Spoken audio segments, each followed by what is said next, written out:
సంవత్సరంలో దరిదాపు 52 ఆదివారాలు ఉంటే ఆ 52 ఆదివారాల్లో 51వ ఆదివారంలో ఒక విశేషం ఉన్నది. అదే యేసు క్రీస్తు ప్రభుల వారు తిరిగి లేచినటువంటి ఆదివారం. ఆమేన్, హల్లెలూయా. 52 ఆదివారాల్లో కంటే కూడా లాస్ట్ ఆదివారం 51వ ఆదివారం అనేది ఈ 52 ఆదివారాల్లో ఒక ఆదివారం అనేది చాలా శ్రేష్టమైంది. నా దేవుని బిడ్డలారా, ఇది చాలా పవిత్రమైంది, ఇది చాలా శక్తి కలిగినటువంటి దినం. ఈ రోజు నీ హృదయాన్ని ప్రభువుకు అప్పగిస్తే, నీ హృదయంలో వాక్యం చెప్పేటప్పుడు ప్రభువా నా హృదయంలోనికి రా, నా జీవితంలో ఏదైనా పొరపాట్లు ఉంటే నన్ను క్షమించినైనా, ఏదైనా తప్పులు ఉంటే నన్ను మన్నించి ప్రభువా, తిరిగి నేను మళ్ళీ పాపంలో పడిపోను ప్రభు అని చెప్పి ప్రార్థన పూర్వకంగా దేవుని వాక్యాన్ని నువ్వు వింటే ఖచ్చితంగా నీ కుటుంబానికి దేవుని యొక్క అద్భుతాలు, దేవుని యొక్క ఆశ్చర్య కార్యాలను మీరు చూడడానికి ఈ సంవత్సరంలో ఈ మార్చి మాసం చివరి రోజు ఇది. రేపు దినములో ఏప్రిల్ నెలలో మనం ప్రారంభించబోతున్నాం. ఏప్రిల్ నెలలోకి మనం అడుగు పెట్టబోతున్నాం. ప్రభువా నేను ఏప్రిల్ నెల మొదటి వారం మొదటి రోజు నుంచి ఇదిగో నేను నా బ్రతికి కాలం వరకు కూడా నీ కొరకు నేను జీవిస్తా, నన్ను ఒక సాక్షిగా నిలబెట్టు ప్రభు అని చెప్పి ప్రార్థన చేస్తూ దేవుని యొక్క వాక్యం విన్నట్లయితే నీకంటే గొప్ప ధన్యకరమైన ఆత్మలు, ధన్యకరమైన వ్యక్తులు మరొకరు ఎవరు కూడా ఈ లోకంలో లేదండి. ఆమేన్, హల్లెలూయా, హల్లెలూయా.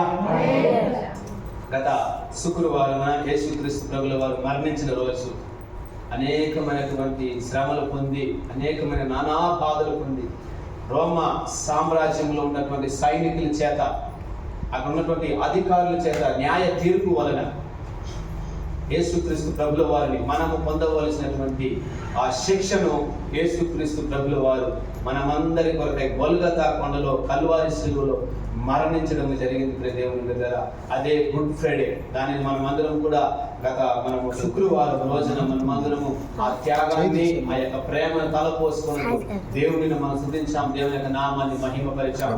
ఆయన చెప్పాడు దేవుని దగ్గర, నేను మరణించినప్పుడు సరే తిరిగి నేను 3వ రోజున లేస్తాను. ఆమేన్, హల్లెలూయా, హల్లెలూయా, హల్లెలూయా. ఈ మాట చెప్పినటువంటి వ్యక్తులు ఈ లోకములో పుట్టలేదు, పుట్టబోరు కూడా. దేవుని యొక్క వాక్యం చెప్తున్నది ఆయన యొక్క జీవిత చరిత్రలోనే, ఆయన బతికి ఉన్నప్పుడే చెబుతున్నటువంటి మాట. యోహాను రాసిన సువార్త 11వ అధ్యాయం 55వ వచనము చెబుతాం. 25 వచనం 26వ వచనం చెబుతా ఉన్నది. దేవుని యొక్క బిడ్డలారా, దేవుని యొక్క మాటలు మనకు ఈ విధంగా సెలవిస్తున్నది. యేసు ప్రభుల వారు మాత్రమే ఈ మాట చెప్పినట్టుగా మనం చూస్తూ ఉన్నాం. ఎవరైనా చదవండి. పునరుత్థానమును జీవమును నేనే, నా యందు విశ్వాసముంచువాడు చనిపోయినను బ్రతుకును. ఆమేన్, హల్లెలూయా. నా యందు విశ్వాసం ఉంచువాడు చనిపోయినను తిరిగి బ్రతుకును. ఎందుకోసం ఈ మాట చెప్పాడు అంటే నా దేవుని యొక్క సంగమా, దేవుని బిడ్డలారా, ఈ మాట ఎవరితో చెప్పాడంటే మార్తా మరియాతో దేవుడు చెప్పాడు. ఎందుకంటే తన తమ్ముడైనటువంటి లాజరు చనిపోయినప్పుడు 4 రోజులైన తర్వాత ఆ సమాధి దగ్గరికి వచ్చినప్పుడు యేసు ప్రభు యొక్క ముఖమును చూసి ఏడుస్తూ ఉన్నారు.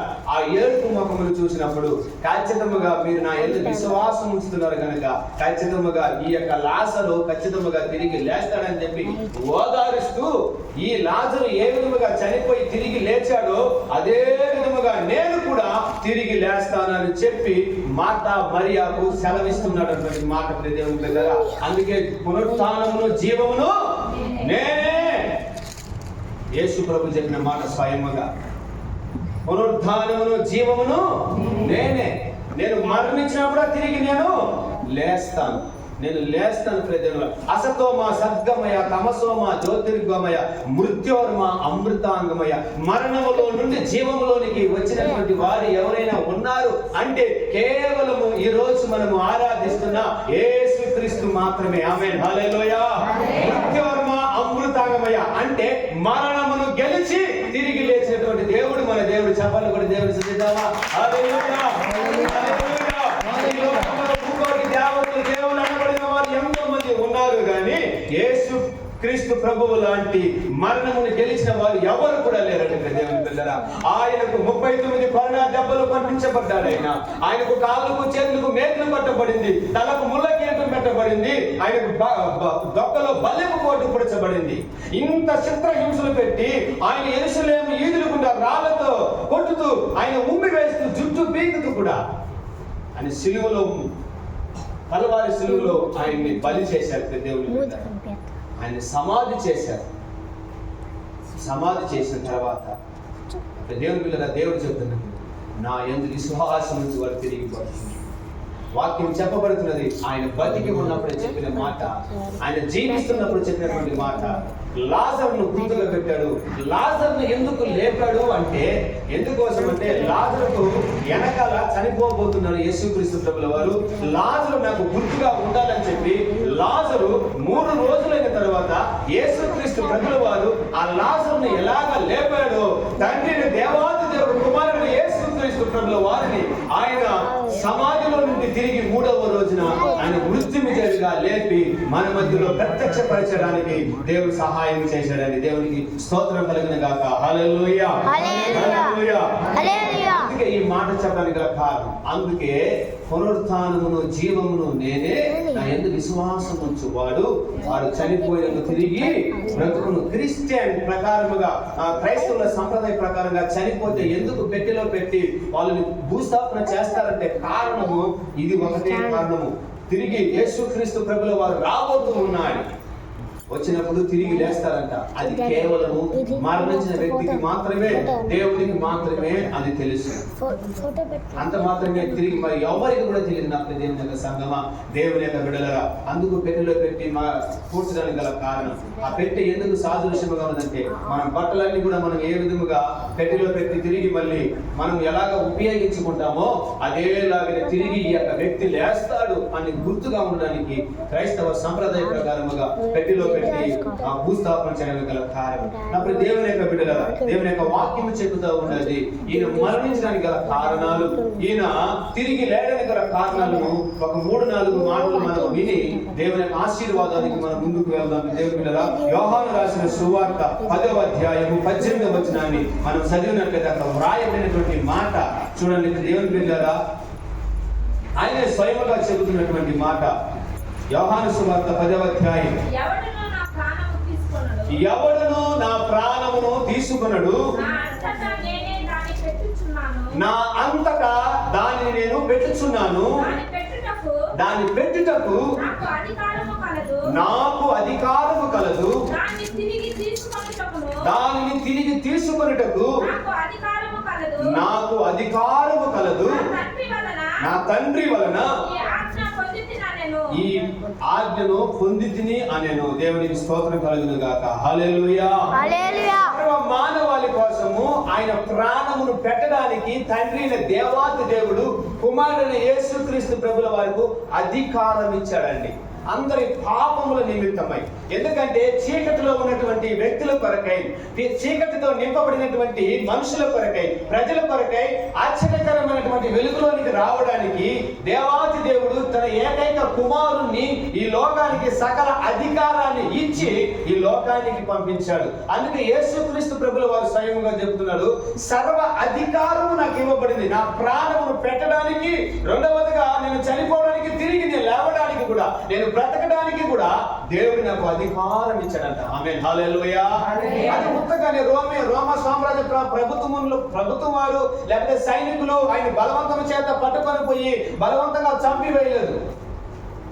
బలవంతంగా ఎవరిని చంపుతారు, బలవంతంగా ఎవరిని పట్టుకొని వెళ్తారంటే తప్పు చేసిన వాళ్ళని, పాపము చేసిన వాళ్ళని, సమాజానికి విరుద్ధముగా జీవించిన వాళ్ళని మాత్రమే. ఎక్కడున్నా, ఎక్కడ ఏ గుహలో ఉన్నా పట్టుకొని ఈడ్చుకుని పడిన కాదు. రోమా సామ్రాజ్యంలో ఉన్నటువంటి సైనికులు యేసుక్రీస్తు ప్రభుల వారిని వెతుకుతూ పట్టుకోవడానికి వచ్చినప్పుడు, ఇదిగో మీరు వెతుకుతున్నటువంటి నజరేయుడైన యేసు నేనే. ఆమేన్, హల్లెలూయా, హల్లెలూయా.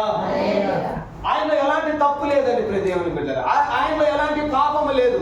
మీరు వెతుకుతున్న నజరేయుడైన యేసుక్రీస్తు నేనే. ఇదిగో మీరు ఎవరిని పట్టుకోవాలని ఎదురు చూస్తున్నారో అతను ఎవరంటే నేనే. ఎందుకు తెలుసా? ఆయన తప్పు లేదు కాబట్టి. తప్పు చేసేవాడు ఏం చేస్తాడండి? దూరముగా పరిగెడతాడు, గల్ఫ్లోకి పరిగెడతాడు, అమెరికాకు పరిగెడతారు, ఇంకా కొండల్లోకి పరిగెడతారు, లోయల్లోకి పరిగెడతారు. ఇంచుమించు 3 నెలలు 4 నెలలు కనబడకుండా తిరుగుతూ ఉంటారు. నన్ను ఎక్కడ ఎత్తుకొని వెళ్ళి బంధించి నన్ను చంపేస్తారేమని. అయితే దేవునికి అధికారం ఉన్నది కనుకని యేసుక్రీస్తుకు అధికారం. ఎందుకంటే వీళ్ళ చేత నేను బంధించబడినప్పుడు, వీళ్ళ చేత నేను హింసించబడినప్పుడు దేవుని యొక్క చిత్తాన్ని నేను నెరవేర్చగలుగుతానన్నటువంటి ఆలోచనతో స్వయంగానే ఆయనే ఏమైనా తెలుసండి, ఆయన తను తాను అప్పగించుకున్నాడు అధికారముగా. ఇదిగో మీరు వెతుకుతున్నటువంటి నజరుడైన యేసుక్రీస్తు నేనే, నన్ను బంధించాను. అందుకే ఆ మాట చెప్పడానికి గల కారణం ఏమని, నేను ప్రాణమును పెట్టడానికి నాకు అధికారం ఉండదంట. కారణం కదా, తన రూపములో తన యొక్క పోలిక చొప్పున మనం అందరూ సృజించబడిన వారు. ఆమేన్, హల్లెలూయా. మనుషులందరి యొక్క పాపముల నుండి, శాపం నుండి విడిపించబడడానికి, ఆయన బలి అవడానికి, ఆయన అధికారముతో మరణించడానికి సిద్ధపడ్డాడండి. ఆమేన్, హల్లెలూయా. సైనికులందు అతన్ని యేసుక్రీస్తు ప్రభుల వారిని పట్టుకున్నప్పుడు పేతురు ఏం చేశాడంట, వరలో నుండి కత్తిని తీసి చెవుని నరికాడు. అప్పుడు పేతురుతో చెబుతున్నటువంటి మాట, పేతురు, నన్ను నేను రక్షించుకోవాలని నాకు ఉంటే, నేను నా తండ్రికి నేను మొరపెడితే ఎంత సైన్య సమూహమును నా దగ్గరికి పంపిస్తారో, కొన్ని లక్షల వేల సైన్య సమూహాన్ని నా దగ్గరికి పంపించి నన్ను రక్షిస్తారు. అది తండ్రి యొక్క చిత్తము కాదు. ఆమేన్, హల్లెలూయా.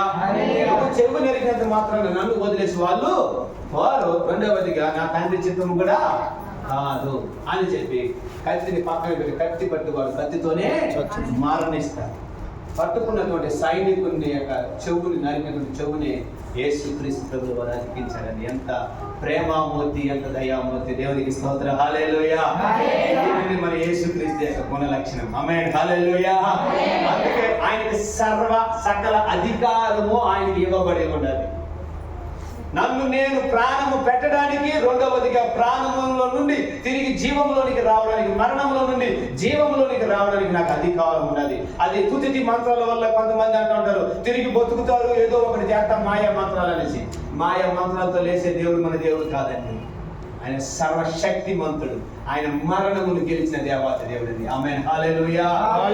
హల్లెలూయా. ఆయన మరణమును గెలిచిన దేవుడు. అందుకే మృత్యువర్మ అమృతాంగమయ్యని అనేక గ్రంథాల్లో ఘోషిస్తున్న గల కారణం, మృత్యువర్మ అమృతాంగమయ్య, మరణమును గెలిచినటువంటి దేవుడు ఈ లోకంలో 3 కోటి దేవతలు అనబడిన వారు ఉన్నారు. ఎవరు కూడా మరణంలో నుంచి జీవంలోనికి రాలేదండి. కేవలము ఈ రోజు నీవు నేను మనమందరం ఆరాధిస్తున్నటువంటి యేసుక్రీస్తు ప్రభుల వారు తప్ప. యేసుక్రీస్తు ప్రభుల వారు అంత గొప్ప శక్తి కలిగినటువంటి దేవుడు. ఆయన యందు నువ్వు విశ్వాసము కలిగి ఉంటే, ఆయన యందు నమ్మకము కలిగి ఉంటే, నీవు మరణించినప్పుడు తిరిగి లేస్తావు. నువ్వు ఈ పాపముల విషయమై చనిపోయినావు. మనమందరం ఈ రోజు అనేకమైన వాళ్ళు పాపల విషయంలో చనిపోయిన వారు. పాపముల నుంచి మనం బ్రతకాలంట, పాపముల నుంచి మనం విడుదల పొందాలని యేసుక్రీస్తు తను తాను అధికారముగా ప్రాణమును పెట్టాడు. మంచి కాపరి తన గొర్రెల కొరకై ప్రాణం పెట్టాడు. మంచి కాపరి తన గొర్రెల కొరకై ఏం చేస్తాడంట, జీతగాడు ఏం చేస్తాడంటే, జీతము పుచ్చుకునేంత వరకు వాడు పొద్దు పొడవగానే, పొద్దు మలసగానే వాడు గొర్రెలను వదిలేసి వెళ్ళిపోతాడు. వానికి జీతం వస్తే సార్. అయితే నిజమైన కాపరి, నిజమైన దేవుడు నిన్ను పరిపాలిస్తాడని, నిన్ను కాపాడుతాడని నా దేవుని యొక్క సంగమా, దేవుని బిడ్డరా, ఆయన యొక్క రెక్కల నీడలోనికి నువ్వు వచ్చినట్లయితే, ఆయన సన్నిధానంలోనికి నువ్వు వచ్చినట్లయితే, ఖచ్చితంగా దేవాతి దేవుడు నీకు మరణంలో నుండి నీకు విమోచన, నీకు మరణంలో నుంచి నీకు విముక్తిని నీకు సిద్ధపరుస్తున్నాడండి. ఆమేన్, హల్లెలూయా. హల్లెలూయా. కారణం ఏంటంటే ఆయన నీ కోసమై మరణించాడు. ఆయన మంచి కాపరి, ఆయన మంచి కాపరి, గొర్రెల మంచి కాపరి. నా ప్రజలు క్రమశిక్షణతో నడిపించగలిగినటువంటి ఒక మంచి గైడెన్స్ ఇచ్చేటువంటి ఒక మంచి ప్రధాన కాపరి మన కాపరి మన కోసమై ప్రాణం పెట్టాడండి. సర్వ మానవాళి నిమిత్తమై ప్రాణం పెట్టాడండి. ఈరోజు అనేక లక్షల వేల మంది ఈరోజు యేసుక్రీస్తు ప్రభుల వారిని విశ్వసించి మారు మనసు పొంది బాప్తిసము తీసుకోవడానికి గల కారణం ఏంటంటే ఒకే ఒక కారణము, అందరి కోసము రక్తమును చిందించి ప్రాణమును పెట్టిన దేవుడని. ఆమేన్, హల్లెలూయా. ఈ రోజు తిరిగి లేచి మన మధ్యలో నివసిస్తూ ఉన్నాడని, మన మధ్యలో కృపా సత్య సంపూర్ణుడిగా మన మధ్యలో ఉంటూ ఉన్నాడని నా దేవుని యొక్క సంగమా. అందుకే మనం ఇంత పవిత్రముగా, ఇంత నిష్ఠతగా, ఇంత క్రమశిక్షణ కలిగి ఆ దేవుని యొక్క సందేశమును, దేవుని యొక్క వాక్యమును వినడానికి గల కారణం అదేనండి. మన మధ్యలో ఆయన సంచారం చేస్తున్నాడు. ఎక్కడ 2-3 కూడి నా నామములో ఉంటారో అక్కడ నేను ఉంటానని చెప్పినటువంటి దేవాది దేవుడు. ఎందుకంటే ఆయన జీవిస్తున్న దేవుడు. ఆమేన్, హల్లెలూయా. అందుకే పునరుత్థానమును జీవమును నేను. దేవుని యొక్క సంగమా, దేవుని బిడ్డరా, మనం మొక్కుతున్నది ఒక రాయినో, ఒక చెట్టునో, ఒక పుట్టనో కాదు. అవన్నీ కూడా వెండి విగ్రహములే, అవన్నీ కూడా మనుషుల యొక్క చేతి పనులు. అయితే ప్రభుల వారు మనల్ని తన స్వహస్తాలతో మనల్ని నిర్మించుకున్నారు. ఆయన రూపములో, ఆయన పోలికలో మనల్ని సృజించుకున్నారు. తన బిడ్డల కొరకై, తన ప్రజల కొరకై ఆయన ప్రాణమును అర్పించడానికి అధికారముగా ఒప్పుకున్నాడండి. ఆమేన్, హల్లెలూయా, హల్లెలూయా. దేవుడు లోకమును ఎంతో ప్రేమించను కాగా తన అద్వితీయ కుమారునియందు విశ్వసించి ప్రతి వాడును నశింపక నిత్య జీవము పొందినట్లు ఆయనను అనుగ్రహించాను. ప్రతి దేవుడిలో ఎవరు కూడా నశించిపోకూడదని, ఎవరు కూడా పాపములో పుట్టి పాపములో మరణించకూడదని చెప్పి యేసుక్రీస్తు ప్రభుల వారు పాప విమోచకుడిగా ఈ లోకానికి వచ్చి ఆయన నమ్మితే మనకి పాప విమోచన కలుగుతుందని ఆయన పాపములకు క్రయధనముగా తన ప్రాణమునే బలియాగం చేశాడు. దేవునికి మహిమ కలుగును గాక. హల్లెలూయా, హల్లెలూయా. 15వ వచనంలో రాయబడి చూడండి, యోహాను రాసిన సువార్త 10వ అధ్యాయం 15వ వచనము. అక్కడ నా గొర్రెల కొరకు నేను ప్రాణమును, నా గొర్రెల కొరకు చదవండి ఒక మాట. నేను గొర్రెలకు మంచి కాపరిని,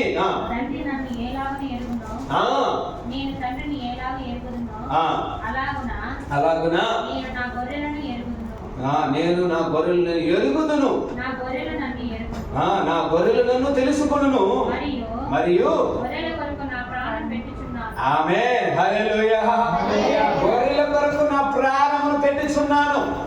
ఎవరో బలవంతం చేస్తేనే కాదు, ఎవరో ప్రోత్సహిస్తేనే కాదు, నాకు నేనంతటా నేనే మొట్టమొదటిగా ఆయన బలి అవ్వడానికి గల కారణము ఆయన తీసుకున్నటువంటి ఒక నిర్ణయం. అధికారముగా మొట్టమొదటిగా ఆయనకు తను తానే బలి అయినాడు. కొంతమంది సవాళ్ళు విసురుతున్నారు ప్రభుకు విరుద్ధముగా ఉన్న వారందరూ కూడా. ఆయన వేకుల నుంచి విడిపించుకోలేని వాడు ప్రజల్ని ఎలా విడిపిస్తాడని చెప్పేసి అప్పుడు దేవుని యొక్క అధికారంలోనికి ఆయన వచ్చాడని యేసుక్రీస్తు. ధర్మశాస్త్రం నెరవేర్చవలసింది. అనేక గ్రంథముల్లో చెప్పబడినటువంటి ప్రవచనాలను నెరవేర్చడానికి యేసుక్రీస్తు బలి అయినాడు. అప్పుడు దేవునికి మహిమ కలుగును గాక. హల్లెలూయా. అదే విధముగా పాత నిబంధన గ్రంథములో యోబు గ్రంథం మనం చూస్తూ ఉన్నాం. యోబు గ్రంథము 19వ అధ్యాయము 25వ వచనాన్ని మనం చదివినట్లయితే యోబు అంటూ ఉన్నాడు, ఏమని తెలుసా? అయితే నా విమోచకుడు సజీవుడనియు తరువాత ఆయన భూమి మీద నిలిచిననియు నేను ఎరుగుదును. ఆమేన్, హల్లెలూయా. యోబు అంటున్నాడు, యోబు అనే ఒక భక్తుడు ఉంటున్నాడని, నా విమోచకుడు, నా సజీవుడు. రెండవ మాటగా దేవుని గురించిన ఒక గుణ లక్షణం ఏంటంటే యేసుక్రీస్తు ప్రభుల వారిని గురించినటువంటి ఒక మాట, నా దేవుడు సజీవుడు, నా దేవుడు విమోచకుడు, నన్ను విమోచించేవాడు. ఈ లోకంలో ఏ వైద్యుల వలన, ఏ యొక్క మంత్ర తంత్రాల వలన మనము విమోచించబడలేము, ఏ బలి ద్వారా మనము విమోచింపబడలేము. నా దేవుని బిడ్డలారా, అది కేవలము యేసుక్రీస్తు యొక్క బలి ద్వారా మాత్రమే మనము విమోచించబడతాం. ఆమేన్, హల్లెలూయా.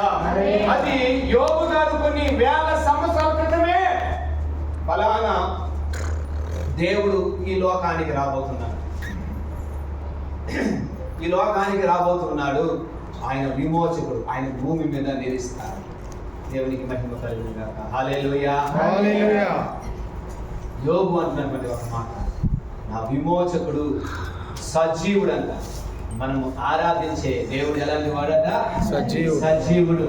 అందుకే సర్వయుగములలో సజీవుడు అని పాట పాడడానికి గల కారణం.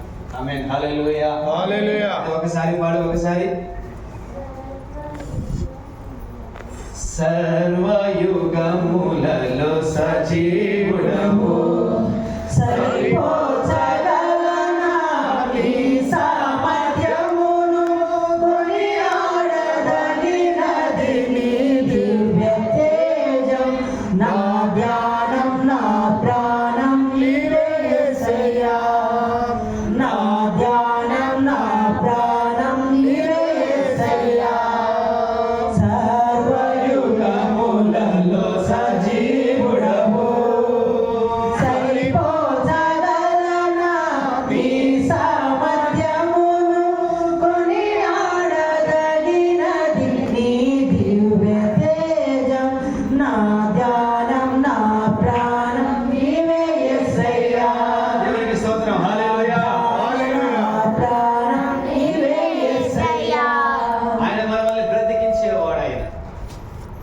ఆయన సర్వ సజీవుడు అంట. ఆయన యోబుతో మాట్లాడుతున్నటువంటి మాట, నేను ఇంత కుళ్ళిపోయినా, నా శరీరము చీకొట్టుకున్న నా కట్టుకున్న భార్య, నా బిడ్డలందరూ నశించిపోయారు, చనిపోయినారు, చివరికి నేను ఒంటరిగా మిగిలిన, అయితే నన్ను రాబోయే దినాల్లో నన్ను సజీవునిగా నిలపగలిగిన దేవుడు నా సజీవుడు మాత్రమే. ఆమేన్, హల్లెలూయా.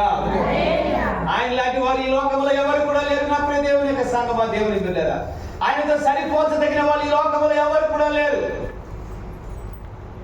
ఆయన సర్వమును ఎరిగిన వాడు, ఆయన సర్వేశ్వరుడు. ఆయనకు కంటికి మరుగైనది ఏది కూడా లేదని యోబు భక్తులు అంటున్నారు. ఆయనకు కంటికి మరుగైనది ఏది కూడా లేదంట. ఆయన సర్వ యుగములలో ఆయన సజీవుడు, ఇప్పుడు అప్పుడు, అల్ఫా ఒమేగా, ఆదియు అంతము ఆయనేనండి. ఆమేన్, హల్లెలూయా. ఆదియు అంతము ఆయనే, అల్ఫా ఒమేగా ఆయనే, నిన్న నేడు రేపు ఏక రీతిగా ఉన్నటువంటి వాడు ఎవరైనా ఉన్నారు అంటే మన ప్రభు అయిన యేసుక్రీస్తు మాత్రమే. హల్లెలూయా. సంవత్సరానికి ఒకసారి రూపురేఖలు మార్చే దేవుడు కాదు, 6 నెలలకు ఒకసారి అవతారాలు మార్చే దేవుడు కాదండి మన దేవుడు. ఒకే పోలికలో ఉన్నటువంటి వాడు దేవుడు. ఆయన మనమందరి పోలికలో, మనము ఆయన పోలికలో మనమందరం ఉంటూ ఉన్నాం. అందుకే ఆయన త్రియేక దేవుడు, ఆయన ఏకాత్మ కలిగినటువంటి దేవాది దేవుడు. హల్లెలూయా, హల్లెలూయా. త్రియేక దేవుడు. నా ప్రియ దేవుని యొక్క సంగమా, దేవుని యొక్క బిడ్డలారా, ఈ మధ్యాహ్న కాల సమయంలో ఆయన గుణలక్షణం ఎలాంటిదంటే, యోబు అంటున్నాడు, ఆయన సజీవుడు, నన్ను బ్రతికించగలిగిన వాడు, నన్ను బ్రతికించగలిగిన వాడు. ఈ లోకంలో అందరూ ఎగతాళి చేసిన, ఈ లోకంలో నన్ను అందరూ కించపరిచిన, నన్ను అందరూ కూడా చీకొట్టుకున్నా, నన్ను అందరూ కించపరిచినా కూడా సరే, నా ప్రియ దేవుని యొక్క సంగమా, దేవుని బిడ్డలారా, అయితే నేను నమ్ముకున్న దేవుడు ఎలాంటి వాడు తెలుసా? నేను నమ్ముకున్న దేవుడు సజీవుడు. ఆమేన్, హల్లెలూయా. కూర్చొని వాక్యం వింటున్నటువంటి మీ అందరి జీవితాల్లో కలిగి ఉండవలసిన గొప్ప గుణ లక్షణము, ఎప్పుడైనా శ్రమ వచ్చినప్పుడు, ఎప్పుడైనా వ్యాధి వచ్చినప్పుడు, ఎప్పుడైనా శ్రమ వచ్చినప్పుడు, కష్టం వచ్చినప్పుడు, నేను ఆరాధిస్తున్న దేవుడు సజీవుడనే ఒక విశ్వాసంలోనికి ప్రతి ఒక్క విశ్వాసి రావాలా. హల్లెలూయా, హల్లెలూయా. అప్పుడే యోబులాగా నువ్వు బ్రతకగలవు, యోబులాగా 200 ఆశీర్వాదాన్ని నువ్వు అనుభవించగలవు. లేకపోతే సగములోనే నువ్వు ఫ్యాన్కో, ఇంద్రుని దాగో ఉరి పోసుకొని చనిపోతావు. ఆత్మహత్య చేసుకొని చనిపోతే నరకానికి వెళ్ళిపోతారు. ప్రియమైన వాళ్ళారా, దేవుడికి పెట్టిన దీపమును దేవుడే తీసుకోవాలి. ఎంత శ్రమ వచ్చినా, ఎంత కష్టం వచ్చినా, యోబు యొక్క జీవితంలో ఎప్పుడు కూడా నేను ఆత్మహత్య చేసుకోవాలని ఎప్పుడు ఆయన ఆలోచన రాలేదండి. మనకు కొన్ని సమస్యలు రాగానే, కొన్ని ఇబ్బందులు రాగానే, నన్ను అందరు ఎగతాళి చేస్తున్నారు, నన్ను అందరూ గేలు చేస్తున్నారు అని చెప్పి మన యొక్క ముఖమును మనం ఎలాగ చూపించాలని చెప్పి మనము సిగ్గుపడిపోయి మనం ఇంట్లో నుంచి బయటికి రాము. ఒకవేళ బయటికి రాకపోయినా మనం ఏదో ఒక జీవితంలో ఏదో ఒక తీర్మానం చేసుకొని మన జీవితాన్ని కడసారి ముగించుకొని ఉంటాం. అయితే యోబు యొక్క జీవితం అలాంటిది కాదండి. ఈరోజు పునరుత్థాన దినమందు, ఈరోజు పరిశుద్ధమైన ఆదివారపు దినమందు యోబు యొక్క జీవితంలో కలిగి ఉన్నటువంటి అనేకమైన శ్రమలను ఒకవేళ మనం కలిగి ఉండకపోయినప్పటికీ కూడా దేవుడు యోబును ఏ విధముగా ఆయన సజీవ రెక్కల్లో భద్రపరుచుకున్నాడు, నిన్ను నన్ను మనల్ని అందరినీ కూడా ఆయన సజీవ రెక్కల నీడలో ఆయన భద్రపరుచుకుంటాడు. ఆమేన్, హల్లెలూయా. 1వ కీర్తనలో మొదటి మాట రాయబడింది, మహోన్నతిని చాటున నివసించువాడు, సర్వశక్తి నీడను విశ్రయించువాడు. ఆయనే నా కోట, ఆయనే నాకు ఆశ్రయము. నేను నమ్ముకున్న నా దేవుని గురించి నేను గంభీరముగా చెప్పుకొంటున్నాను. ఆయన వేటగాన్ని ఉరిలో నుండి నన్ను తప్పిస్తాడు, నాశనకరమైన తెగులు రాకుండా నన్ను ఆయన విడిపిస్తాడు. నా మీద 10,000 మంది పడినను, నా కుడి పక్కన 1,000 మంది కూలినను, ఏ అపాయమునకు నేను భయపడను. ఆమేన్, హల్లెలూయా. ఈ మాట చెప్పండి గల కారణం ఏం తెలుసండి? మన దేవుడు సజీవుడు. మన దేవుడు ఎలాంటి వాడంట? నిన్ను కాపాడేవాడు ఆయన. ఆయన నిద్రపోయే దేవుడు కాదండి. నా దేవుడు గడ్డ కొట్టి లేపే దేవుడు కాదు ఆయన. లేకపోతే టిండింగ్ కూర ఎత్తుకొని వాయిస్తే లేసే దేవుడు కాదు మన దేవుడు. మన దేవుడు స్వామి దేవుడు కాదు మన దేవుడు. ఆయన మరణమును గెలిచిన దేవాది దేవుడు. దేవుని యొక్క వాక్యం 121వ కీర్తనలో, ఇశ్రాయేలును కాపాడువాడు కునుకడు, నిద్రపోడు. కారణం ఏంటంటే ఆయన సజీవుడు, ఆయన మరణమును గెలిచినటువంటి వాడు. నా దేవుని యొక్క సంగమం, ఎన్నో వేల కిలోమీటర్లు, లక్షల కిలోమీటర్లు ప్రయాణం చేశాను నేను. ఇంతవరకు దేవాది దేవుడు ఇంకా 40 సంవత్సరంలో అడుగు పెట్టబోతున్నాం. ఒక సంవత్సరం అయితే దేవుడు తన కృప చేత సజీవ రెక్కల నీళ్ళలో భద్రపరుచుకున్నాడు. యోబు అంటున్నాడు, నా సజీవుడు. ఆమేన్, హల్లెలూయా. మనము ఆరాధిస్తున్నా, మనం పూజ చేస్తున్నా, మనం స్తుతిస్తున్నటువంటి దేవుడు, మనం బైబిల్ పట్టుకుని ఎందుకు చర్చికి వస్తున్నామంటే మన దేవుడు బతికి ఉన్న దేవుడు అండి. ఆయన చచ్చిపోయిన దేవుడు కాదండి. ఏదో 3 రోజులు ఆరాధన చేసి 4వ రోజున ఎత్తుకొని పోయి వంకలు చేసే దేవుడు కాదు మన దేవుడు. ఆమేన్, హల్లెలూయా. విరిగిపోయేవాడు కాదు, నలిగిపోయేవాడు కాదు దేవుడు. ఆయన శాశ్వత కాలము నివసిస్తున్నటువంటి దేవుడు. ఆయన కరిగిపోయేవాడు కాదు, విరిగిపోయేవాడు కాదు. ఆయన శాశ్వత కాలము సజీవుడుగా ఉన్న దేవుడు. దేవునికి మహిమ కలుగును గాక. మరొక మాటను మనము చదివినట్లయితే అపోస్తల కార్యములు 2వ అధ్యాయం 31-32 వచనములో ఒక రాయబడినటువంటి మాట, యేసుక్రీస్తుల వారిని గురించినటువంటి ఒక గొప్ప సత్యం గురించి రాయబడుతున్నది. ఆయన సజీవుడు, ఆయన తిరిగి లేవడానికి గల కారణం ఏమిటంటే అపోస్తల కార్యములు 2వ అధ్యాయం 31-32 వచనం.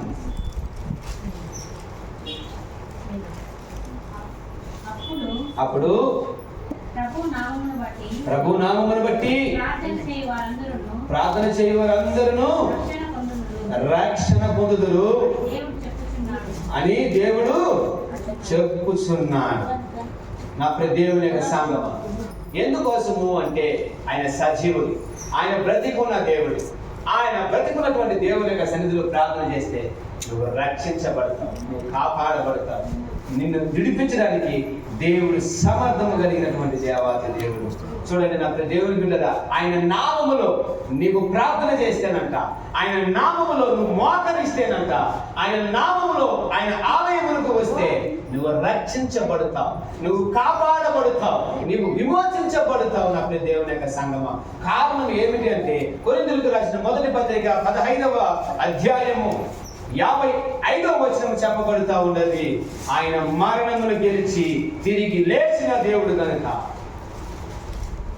చదువుదాం ఒకసారి, అందులో తీసుకుందాం బైబిల్ గ్రంథము. కొరింథీయులకు రాసిన మొదటి పత్రిక 15వ అధ్యాయం 55వ వచనం. ఓ మరణమా నీ విజయం ఎక్కడా? ఓ మరణమా నీ ముల్లెక్కడా? మరణము ముల్లు, పాపము, పాపమునకున్న బలము ధర్మశాస్త్రమే. ఆయనను మన ప్రభువైన యేసుక్రీస్తు మూలముగా మనకు జయము అనుగ్రహించు, జయమును అనుగ్రహించుచున్నాను. దేవునికి స్తోత్రము కలుగును గాక. హల్లెలూయా.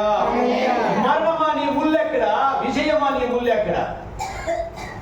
పౌలు గారు మాట్లాడుతున్నటువంటి మాట నా దేవుడు. చాలా మంది మరణములకు భయపడుతూ ఉంటారు, చనిపోవడానికంటే చాలా ఇబ్బంది పడుతూ ఉంటారు. అయితే యేసుక్రీస్తు ప్రభుల వారు మరణములకు భయపడలేదండి. మరణములకు ఆయన ఎంత మాత్రం కూడా ఆయన సంకుచితపడలేదండి. తను తాను సర్వ శరీరమును ఆయన బలియాగముగా అర్పించుటకు ఆయన సిద్ధపడ్డాడు. అందుకే సాతానుని ఈ యొక్క శిలువ మరణము ద్వారా ఆయన కాళ్ళ కింద చితక కొట్టాడండి. ఆమేన్, హల్లెలూయా. అందుకే మరణమా నీ ముళ్ళు ఎక్కడ? మరణమా నీ ముళ్ళు ఎక్కడ? నీ విజయం ఎక్కడ? మరణమా నీ విజయము ఎక్కడ? నేను మరణించడానికి సంసిద్ధముగా ఉన్నా, ఎందుకంటే ఆయన మృత్యుంజయుడు. ఆయన మరణపు ముళ్ళును విరిచినటువంటి దేవాతి దేవుని యొక్క దేవుని దగ్గర ఆయన మరణమును గెలిచి తిరిగి ఆయన లేచినటువంటి దేవాతి దేవుడు. అందుకే ఆయన పునరుద్ధానుడు, ఆయన పునరుద్ధాన శక్తి కలిగిన దేవుడు. ఆయన సన్నిధిలోనికి మనం వచ్చినప్పుడు, ఆయన సన్నిధానంలో మనం మొదలుపెట్టినప్పుడు, ఆయన సన్నిధానంలో మనము జీవించినప్పుడు ఖచ్చితంగా నీకు పునరుద్ధానమైనటువంటి కార్యాలను పరిశుద్ధాత్మ దేవుడు నీకు అనుగ్రహిస్తాడు. నా దేవుని బిడ్డరా, ఆయన తిరిగి లేచాడు. ఆయన మరణమును గెలిచి ఆయన లేచినటువంటి దేవాతి దేవుడు. తిరిగి మనం చూసినట్లయితే నా దేవుని బిడ్డరా, కొరింథీయులకు 3:6 వచనాలు మనకి చెప్పబడుతున్నది. కొరింథీయులకు రాసిన పత్రిక 15వ అధ్యాయం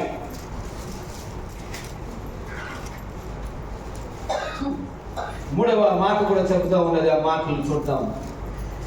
నాకు ఇవ్వబడిన ఉపదేశమును మొదట మీకు అప్పగిస్తుని, అదేమనగా లేఖనముల ప్రకారము క్రీస్తు మన పాపముల నిమిత్తము మృతి పొందెను, సమాధి చేయబడెను.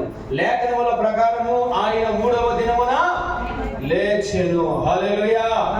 3వ దినమున ఏమైందంట? లేపబడెను. ఇది యేసుక్రీస్తు ప్రభుల వారికి ఉన్న గుణ లక్షణం. ఆయన గురించి రాసి ఉంచారంట లేఖనాల్లో. అనేక శాస్త్రవేత్తలు, అనేకమైనటువంటి బోధకులు, అనేకమైన వేద పండితులు దేవుని గురించి రాసి ఉంచారు. పరిశుద్ధాత్మ దేవుడే తెలియజేస్తూ ఉన్నారు. లేఖనముల ప్రకారము ఆయన సర్వ పాపముల నిమిత్తమై ఆయన మరణిస్తారు, ఆయన సమాధి చేస్తారు, తిరిగి 3వ రోజున కూడా ఆయన లేస్తారు. ఇది సత్యము, ఇది ట్రూత్. నా ప్రేమైన దేవుని యొక్క సంగమా, దేవుని ప్రజల, ఇది నువ్వు విశ్వసించాలి, ఇది నువ్వు నమ్మాలి. యేసు నా కొరకై, నా పాపముల నిమిత్తమై ఆయన మరణించాడు, ఆయన సమాధి చేయబడ్డాడు, తిరిగి ఆయన 3వ రోజున లేచడనే విశ్వాసము నీ హృదయంలో కలిగి ఉండాలి. హల్లెలూయా. అప్పుడే నీ జీవితంలో పాపమైన స్వభావము పారిపోతుంది. నూతనమైన వెలుగులోనికి నువ్వు వస్తావు. నువ్వు పరిశుద్ధమైన జీవితంలోనికి నువ్వు అడుగు పెడతావు. నా ప్రియ దేవుని యొక్క బిడ్డలారా, నీ జీవితము ఒక సస్యశ్యామలముగా, ఆశీర్వదించబడినటువంటి ఒక జీవితముగా మార్చబడుతుంది. యేసుక్రీస్తు నీ నోటితో ఒప్పుకోవాలి. నా పాపముల నిమిత్తమై ఆయన మరణించాడు, నా పాపముల నిమిత్తమై ఆయన మరణించాడు, ఆయనను సమాధి చేశాడు, ఆయన తిరిగి 3వ రోజున లేచాడు. ఆమేన్. హల్లెలూయా. ఆయన లేచాడు అని చెప్పడానికి రుజువు బైబిల్ గ్రంథము చెబుతా ఉండాలి. అనేకమైన వారికి ఆయన కనపడ్డాడని. మనము మత్తయి సువార్త, మార్కు సువార్త, లూకా సువార్త, యోహాను సువార్త చివరి అధ్యాయాలు మనం చూస్తే అక్కడ అనేకమైన స్త్రీలకును, శిష్యులకును, అనేకమైన ప్రజలకును దేవాది దేవుడు 3వ రోజున లేచాడు అని చెప్పడానికి రుజువు మనకు అక్కడ కనబడుతూ ఉన్నాయి. నా ప్రియ దేవుని బిడ్డలారా, సమయం లేదు కనుక నేను ముందుకు వెళ్తున్నా. ఆయన 3వ రోజున లేచినటువంటి దేవాది దేవుడు మగ్దలేని మరియకు మొట్టమొదటిగా కనపడ్డాడు. నా ప్రియ దేవుని యొక్క బిడ్డలారా, తిరిగి శిష్యులకు కనపడ్డాడు, మళ్ళీ 500 మందికి కనపడ్డాడు. మళ్ళీ అపోస్తల కార్యములు 1వ అధ్యాయము 8వ వచనంలోనికి మనం వచ్చినట్లయితే అక్కడ వ్రాయబడినటువంటి ఒక మాట మనం చదువుతున్నాం. ఆయన లేచి ఉన్నాడు అని చెప్పడానికి ఆధారం ఏమిటి అని మనం ఆలోచిస్తే,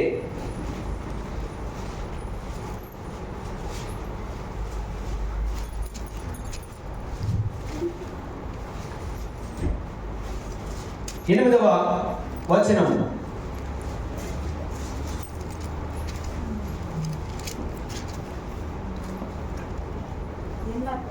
1వ అధ్యాయం, అపోస్తల కార్యములు 1వ అధ్యాయం. అయినను పరిశుద్ధాత్మ మీ మీదికి వచ్చినప్పుడు మీరు శక్తి నొందుదురు కనుక మీరు యెరూషలేములోను, యూదయ, సమరయ దేశములందంతట భూదిగంతముల వరకు నాకు సాక్షులై ఉండునని వారితో చెప్పాను. ఈ మాట చెప్పి ఆయన ఆరోహణమాయను. అప్పుడు వారి కన్నులకు కనబడకుండా ఒక మేఘము ఆయనను కొనిపోయెను. నా ప్రియ దేవుని యొక్క బిడ్డలారా, దేవుని యొక్క సంగమా, ఆయన ప్రత్యక్షమయ్యాడు. ఆయన ఈ భూమిపైకి తిరిగి ఆయన మరణంలో నుండి జీవంలోనికి రావడానికి గల ఆధారమైనటువంటి వాక్య భాగం. ఆయన అనేకమైన గలిలయ సముద్ర తీరంలో ఉన్నటువంటి అనేకమైన ప్రజలందరికీ కనబడి వారందరూ చూస్తూ ఉండగా ఆయన ఆరోహణమాయనంట. ఆమేన్. హల్లెలూయా.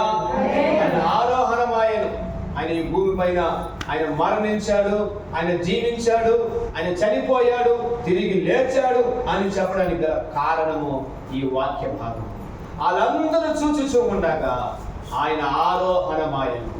అందుకే మీకోసము నేను వెళుతున్నాను, నేను వెళ్ళడము మీకు మంచిది, నేను వెళుతున్నాను, మీకోసం నేను ఒకరిని పంపుతున్నా. ఆయన ఎవరంట?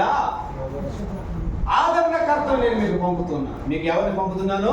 మిమ్మల్ని నేను అనాథులుగా విడిచిపెట్టను. మన దేవునికి ఆ గుణలక్షణం ఏంటంటే మనం వాళ్ళందరినీ అనాథులుగా వదిలిపెట్టే దేవుడు కాదండి.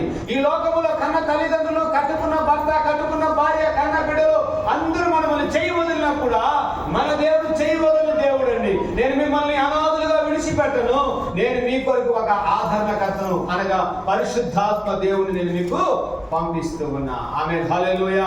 యోహాను సువార్త 15వ అధ్యాయంలోనికి మనం వస్తే 14వ అధ్యాయంలోనికి మనం వచ్చినట్లయితే అక్కడ వ్రాయబడినటువంటి మాటలు మనం చూస్తూ ఉన్నాం. ఒకసారి చదువుతాం దేవుని వెళ్ళారా. యోహాను సువార్త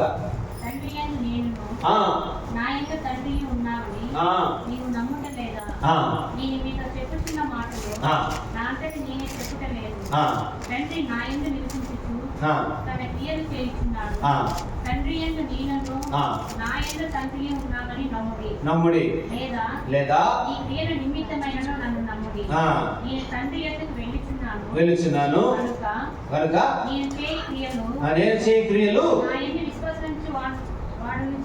నా యందు విశ్వాసం ఉంచు వాడును చేయును. వాటికంటే మరి గొప్పవియు అతడు చేయుననియు నీతో నిశ్చయముగా చెప్పుచున్నాను. దేవునికి స్తోత్రం. మీ కొరకు మీకు ఒక ఆదరణకర్తను నేను పంపినానని వాక్యం చెప్పబడుతున్నది. నేను తండ్రిని వేడుకొందును మీ యొద్ద ఎల్లప్పుడూ ఉండుటకై వేరొక ఆదరణకర్తను మీ కొరకు అనగా సత్య స్వరూపి అను ఆత్మను మీకు అనుగ్రహించుచున్నాను. దేవునికి స్తోత్రం కలుగును గాక. హల్లెలూయా, హల్లెలూయా. మీ కొరకు ఒక ఆదరణకర్తను నేను మీకు అనుగ్రహిస్తున్నాను. ఆయనే పరిశుద్ధాత్మ దేవుడు. ఈ మాట చాలా జాగ్రత్తగా మీరు వినాలి. ప్రభువుని నమ్ముకుంటే ఎందుకు ఇంత క్రమశిక్షణగా ఇంత సిస్టమేటిక్ గా మనం ఉండాలి అనడానికి గల గుర్తు చెప్తున్నారు దేవుడు. మనం ఎక్కడికి వెళ్ళాలి, మనం ఎక్కడికి వెళ్ళకూడదు, మనం ఏమి చేయాలి, ఏమి చేయకూడదు, ఏది మాట్లాడాలి, ఏది మాట్లాడకూడదు, ఏది చూడాలి, ఏది చూడకూడదు, ఏది వినాలి, ఏది వినకూడదు, ఎవరితో సహవాసం చేయాలో ఎవరితో సహవాసం చేయకూడదు అని మనల్ని ఒక క్రమశిక్షణలోనికి నడిపించడానికి ఒక ఆదరణకర్త అనగా పరిశుద్ధాత్మ దేవుడు మనకు పంపిస్తున్నాడంట. ఆమేన్, హల్లెలూయా. మనకు పంపించి ఉన్నాడు. ఈ రోజుల్లో చాలా మంది క్రమశిక్షణగా పరిశుద్ధాత్మ చేత నడిపించబడుతుండడానికి గల కారణం, వాళ్ళ జీవితాల్లో క్రమశిక్షణగా వాళ్ళు నడిపించుకోవడం గల కారణము వాళ్ళలో పరిశుద్ధాత్మ దేవుడు వాళ్ళలో క్రియ చేస్తున్నాడు. ఎందుకు సినిమా హాల్కి వెళ్ళడం లేదంటే పరిశుద్ధాత్మ దేవుడు బోధిస్తున్నాడు. నువ్వు సినిమా హాల్కి వెళ్తే నువ్వు శాపం పొందుతావు. నువ్వు బార్ షాప్కి వెళ్తే నీ యొక్క జీవితం నశించిపోతాది అని పరిశుద్ధాత్మ మన లోపల ఒక ఆత్మ ఉంటుంది. నా ప్రజల వ్యభిచారము దగ్గరికి వెళ్ళబాకు, వ్యభిచార స్త్రీ దగ్గరికి వెళ్ళదు, వ్యభిచారం దగ్గరకు వెళ్ళొద్దని గట్టిగా గద్దించేది ఏదంటే మనలో ఒక ఆత్మ ఉండదు ప్రజల, అదే పరిశుద్ధాత్మ. ఆమేన్, హల్లెలూయా. పరిశుద్ధాత్మ సర్వశక్తిములో మనల్ని నడిపిస్తారు ప్రజల. ఈ పరిశుద్ధాత్మ శక్తి, పరిశుద్ధాత్మ దేవుడు మన హృదయంలో లేనప్పుడే మనము అనేకమైనటువంటి దుష్క్రియలకు, అనేకమైనటువంటి పాపమైన కార్యాలకు మనము పాల్పడి మన జీవితాన్ని మనము నాశనం చేసుకుంటున్నాము. దేవుడు జన్మించడానికి గల కారణం ఒకటి ఉన్నది, ఆయన మరణించడానికి గల కారణం ఉన్నది, తిరిగి ఆయన వెళ్ళడానికి ఒక కారణం ఉన్నది. ఆ కారణం ఏమిటంటే పరిశుద్ధాత్మ దేవుణ్ణి మన యొద్దకు పంపడానికి. ఆ పరిశుద్ధాత్మ దేవుడు మనల్ని ఏం చేస్తాడంటే సర్వసత్యములో మనల్ని నడిపిస్తాడు. దేవునికి స్తోత్రం కలుగును గాక. హల్లెలూయా, హల్లెలూయా. సర్వసత్యములో దేవుడు మనల్ని నడిపిస్తాడు. మన నోట్ల నుంచి అబద్ధం రాకుండా మనల్ని కాపాడడానికి గల కారణం ఏంటంటే మనలో పరిశుద్ధాత్మ దేవుడు. మనం చెప్పబడినట్టుగా అతడు ప్రమాణం చేయగా మాట తప్పడు, అతడు నిజమే పలుకుతాడు కానీ అబద్ధం మాత్రము. ఎందుకోసం తెలుసా? వాడు యేసు ప్రభుని నమ్ముకున్నాడు, యేసు ప్రభుని నమ్ముకుని పరిశుద్ధాత్మని ఆ హృదయంలో ఉంచుకున్నాడు. చాలా మంది యేసు ప్రభుని నమ్ముతారు, చాలా మంది బైబిల్ గ్రంథం ఎత్తుకొని చర్చిలు కూడా పోతారు, వాళ్ళు కూడా కొంతమంది అబద్ధాలు ఆడతారు, వాళ్ళు కూడా కొంతమంది తాగుతారు. మనం చెప్పడంలో తప్పు ఏం లేదండి. దేవుని బిడ్డలారా, చర్చికి పోయే వాళ్ళు కూడా కొంతమంది వ్యభిచారం చేస్తూ ఉంటారు, చర్చికి పోయే వాళ్ళు కూడా కుండగా తాగుతున్నారు. చర్చికి రాని వాళ్ళే కాదు తాగుతా ఉండేది, చర్చికి వెళ్ళే వాళ్ళు కూడా తాగుతున్నారు. దేవుని బిడ్డలారా, కారణం ఏమిటంటే వాళ్ళ జీవితంలో పరిశుద్ధాత్మ దేవుడు లేనందువలన. ఆమేన్, హల్లెలూయా. ఏమి లేనందువలన? పరిశుద్ధాత్మ దేవుడు లోపల లేనందువలన. మీ కొరకు ఒక ఆదరణకర్తను నేను పంపుతున్నా. నేను పావులకు మీకు మంచిది, మీకు అనేక స్థలములు నేను సిద్ధపరచాను. మహిమపరచడానికి నేను వెళుతూ ఉన్నా. ఆమేన్, హల్లెలూయా. నన్ను మీరు నమ్ముతున్నారు, మీరు బాగా నేను పుట్టానని చెప్పి క్రిస్మస్ పండుగ చేస్తున్నారు, బాగానే, చాలా సంతోషం. ఆ రోజు 100 మందికి 1000 మందికి భోజనాలు పెడుతున్నారు, ఏమండి, మంచిదే. తర్వాత గుడి పెళ్ళే రోజు గంజి తాగుతున్నారు, కరెక్టే. మళ్ళీ నేను లేచాను, అప్పుడు కూడా గంభీరంగా చికెన్ బిర్యానీ తింటున్నారు.